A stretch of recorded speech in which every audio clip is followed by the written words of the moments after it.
Assalamualaikum warahmatullahi wabarakatuh. Pada sesi kali ini merupakan sesi terakhir yang berisi resume dari secara keseluruhan rangkaian diklat kita.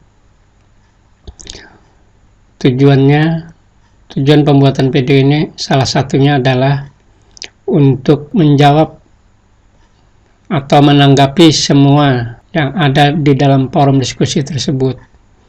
Sehingga untuk itulah video ini dibuat sekaligus sebagai kesimpulan akhir dari semua materi yang telah kita pelajari dan merupakan kesimpulan akhir dari semua materi yang telah kita pelajari dan diskusikan bersama-sama. Baiklah Bapak-Bapak, Ibu-Ibu, berdasarkan aktivitas yang telah kita lakukan, saya merangkum ada 4 poin utama yang perlu kita simpulkan. Yang pertama, apa sih sebenarnya esensi kuantum itu? Dengan memahami ini kita akan mengerti sebenarnya apa sih roh dari quantum teaching and quantum learning tersebut. Yang berikutnya, kita akan membahas tentang apa itu sebenarnya belajar itu. Kemudian adalah dari semua yang model-model pembelajaran, metode-metode pembelajaran, strategi-strategi pembelajaran yang kita pelajari selama ini, adakah metode yang terbaik? Yang terakhir kita akan membahas tentang perancangan pembelajaran quantum teaching and quantum learning. Yang di sini kita akan fokus kepada tandur, bolehkah urutannya berubah? Kita mulai yang pertama, ya, esensi kuantum. Kuantum itu seperti yang telah kita bahas pada terdahulu adalah suatu paket energi yang dihasilkan dari getaran vibrasi. Kemudian kuantum itu atau kuanta tadi memiliki energi yang luar biasa besarnya. Sehingga kalau kita berdayakan, luar biasa efeknya nanti terhadap pembelajaran. Untuk memahami ini, coba lihat gambar berikut. Perhatikan ini dinamit Bapak-Bapak, Ibu-Ibu. Dinamit ini terdiri dari unsur-unsur peledaknya. Secara sederhana dari luar sangat gampang dilihat, bahkan kalau kita buka sudah nampak unsur-unsur peledaknya, ya, belerang, kemudian di luar ini lapisan-lapisan peledak. Kemudian ini bom atom. Bom atom ini unsur peledaknya adalah atom di dalamnya, inti-inti atom yang terurai, saling bertubrukan. Kita lihat efek dari dinamit ini hanya seperti ini, ya, kecil saja. Sedangkan efek dari bom atom luar biasa, ya, yang terjadi di Jepang di kota Nagasaki dan Hiroshima. Itu kan satu kota penuh, ya, hasil ledakan dari bom atom. Nah, dari sini kita bisa menyimpulkan bahwa sesuatu yang nampak dari luar, ya, sebenarnya memiliki pengaruh yang jauh lebih kecil daripada sesuatu yang tidak nampak. Bom atom kan tidak nampak unsur-unsur peledaknya, sedangkan dinamit nampak unsur-unsur ledaknya. Berikutnya adalah hasil pembelajaran kita peroleh itu berasal dari usaha yang nampak dan usaha yang tidak nampak. Maksudnya di sini adalah Bapak-Bapak, Ibu-Ibu, di dalam pembelajaran kan kita membuat aktivitas membaca, menulis, ada kegiatan bermain, ada aktivitas kegiatan kerja kelompok. Itu sesuatu yang bisa kita lihat dan nampak. Sedangkan usaha yang tidak nampak adalah usaha-usaha yang berupa membangkitkan rasa gembira anak, membangkitkan rasa senang anak, membangkitkan semangat. Ini adalah sesuatu yang tidak bisa kita lihat, sesuatu yang tidak nampak. Ya, termasuk berdoa, itu usaha yang tidak nampak. Ya, berdoa kan ada di dalam hati, ada di dalam niat. Ini adalah usaha-usaha yang tidak nampak. Dan ternyata sebenarnya yang sangat mempengaruhi ini adalah usaha yang tidak nampak ini. Jadi esensi kuantum ini adalah proses pembelajaran yang melibatkan unsur-unsur yang tidak nampak. Berikutnya kita membahas tentang apa sebenarnya itu belajar. Ya, di sini study versus learning. Jadi belajar.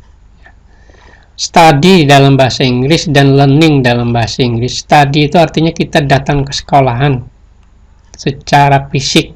Kita hadir di sekolah. Ya, pergi belajar. Sedangkan learning itu belajar tetapi secara menyeluruh. Keterlibatan seluruh body, mind, and soul, ya, tubuh, pikiran, dan seluruh jiwa raga. Banyak siswa yang datang ke sekolah hanya secara fisiknya saja mengikuti pelajaran, tetapi belum tentu mereka belajar, belum tentu pikiran mereka on, ya, belum tentu perasaan mereka senang, belum tentu perasaan mereka gembira. Ya, itu yang dimaksud dengan mind and soul. Di dalam video sebelumnya saya menyebutkan ada istilah hand on. Nah, hand on inilah yang dimaksud dengan body. Ya, body, jadi ada aktivitas atau kegiatan yang terjadi di dalam kelas seperti diskusi, kerja kelompok. Ya. Kemudian mind, pikiran. Siswa di dalam kelas itu belum tentu pikirannya on. Bisa jadi pikirannya masih di luar kelas, memikirkan hal-hal yang lain, tidak fokus kepada materi pembelajaran. Kemudian soul, di dalam video saya terdahulu saya menyebut sebagai hati, perasaan, ya, menghargai orang lain, misalkan rasa tenggang rasa dan rasa senang, rasa gembira. Ini ada pada bagian soul. Nah, sekarang poin yang ketiga adalah, adakah metode yang terbaik di dalam pembelajaran? Ini adalah sangat subjektif, artinya tergantung kepada guru, siswa, dan substansi materi pembelajaran tersebut. Jadi terbaik bagi guru A belum tentu terbaik bagi guru B, dan terbaik bagi guru A belum tentu terbaik bagi siswanya. Beberapa materi pembelajaran mungkin cukup hanya dengan ceramah, tetapi ada materi yang harus dipraktekkan atau didemonstrasikan. Jadi sangat tergantung kepada gurunya, siswanya, dan substansi materi pembelajaran itu sendiri. Pembelajaran yang terbaik itu salah satu kriterianya adalah menghasilkan suatu perubahan terhadap siswa, yaitu baik itu perubahan pengetahuannya, perubahan sikapnya, maupun perubahan keterampilannya. Jadi semua metode pembelajaran itu memiliki kesempatan menjadi metode pembelajaran yang terbaik. Walaupun metode pembelajaran yang sederhana, tetapi bisa mengubah pengetahuan, bisa mengubah sikap, dan mengubah keterampilan yang sesuai dengan yang kita sesuai dengan tujuan pembelajaran kita. Itulah metode pembelajaran yang terbaik. Jadi semua metode pembelajaran sebenarnya memiliki kesempatan menjadi metode yang terbaik walaupun sangat sederhana. Ya. Sebagai contoh, seorang kiai hanya menyampaikan dengan metode ceramah saja, tetapi sanggup merubah sikap kita, sanggup merubah perilaku kita. Karena semua metode pembelajaran memiliki kesempatan menjadi metode yang terbaik, maka sebagai guru kita harus memperhatikan hal berikut. Ya. Yang pertama, apakah metode pembelajaran kita, pendekatan pembelajaran kita yang kita lakukan itu sesuai dengan channelnya. Ini maksud dengan sesuai channel ini adalah sesuai dengan gaya belajar siswa, sesuai dengan gaya belajar siswa, ya. Seperti yang kita telah bahas di dalam materi terdahulu, ada modalitas belajar anak itu yang kita singkat dengan SAPI, somatis, auditory, visual, dan intelektual. Kemudian juga teknik yang kita pakai di dalam menerapkan suatu metode. Ya, dimaksud dengan teknik di sini misalkan kita metode ceramah tapi dengan menggunakan tape recorder, MP3 player, kemudian media ya. Kita mengajar dengan menggunakan media pembelajaran dan tanpa menggunakan media pembelajaran memiliki pengaruh yang berbeda. Jadi dengan menggunakan media, sesuatu yang abstrak bisa menjadi lebih konkret, ya. Dengan media, siswa menjadi lebih bersemangat, ya. Kemudian apakah metode pembelajaran tersebut bisa menembus RAS, Reticulum Activity System? RAS itu adalah suatu filter yang membatasi antara pikiran sadar dan pikiran bawah sadar. Pikiran sadar conscious mind, pikiran bawah sadar subconscious mind. Kalau pembelajaran hanya berlangsung pada conscious mind, ya, pikiran sadar, itu pembelajarannya adalah short term memory, pembelajaran yang menghasilkan memori jangka pendek saja. Tetapi apabila pembelajaran itu bisa menembus pikiran bawah sadar, itu pembelajarannya LTM, long term memory. Jadi pembelajarannya menghasilkan memori jangka panjang. Jadi kesimpulannya adalah semua metode pembelajaran memiliki kesempatan untuk menjadi metode pembelajaran yang terbaik, asalkan itu sesuai dengan channel pembelajaran siswanya, ya, sesuai dengan gaya belajar anak. Apakah gaya belajar anak ini auditory atau visual, atau gaya belajar somatis atau kinestetik, atau gaya belajar intelektual. Kemudian apakah metode pembelajaran itu bisa menembus RAS, ya, bisa menembus bawah sadarnya. Nah, untuk yang hal ini silakan bapak-bapak, ibu-ibu tonton video saya yang sebelumnya. Kemudian sesi yang terakhir tentang perancangan pembelajaran quantum teaching and quantum learning, yaitu yang kita singkat dengan TANDUR. Tumbuhkan, alami, namai, demonstrasikan, ulangi, dan rayakan. Nah, tentu saja idealnya dilakukan secara berurutan.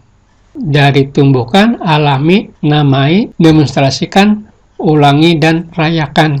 Dalam kondisi tertentu, urutan ini bisa kita ubah. Tentu saja urutan rayakan di urutan terakhir, ya. Sedangkan yang lain bisa berubah. Sebagai contoh, saya dulu mengajar IPA pada saat di Madrasah Sanawiyah. Ya, seringkali saya memulai pembelajaran dengan alami dulu. Jadi saya membawa sesuatu media, kemudian saya minta siswa mempraktekkannya. Nah, setelah mereka mengalami, lalu muncul niat siswa untuk belajar sungguh-sungguh. Jadi alaminya lebih dulu dibanding tumbuhkan. Jadi sebenarnya urutan TANDUR ini seyogyanya itu berurutan. Seyogyanya berurutan dari TANDUR, tetapi dalam kondisi tertentu urutannya bisa berubah. Hanya saja yang rayakan tentu saja di bagian akhir, dan ulangi juga kecenderungannya juga di bagian akhir sebelum rayakan. Jadi kesimpulannya, apakah TANDUR itu boleh berubah urutannya? Boleh dalam kondisi tertentu. Nah, demikian bapak-bapak, ibu-ibu, mudah-mudahan video ini bisa menjawab dan melengkapi forum diskusi yang ada pada website kita. Nah, bapak-bapak, ibu-ibu, sekian. Terima kasih. Assalamualaikum warahmatullahi wabarakatuh.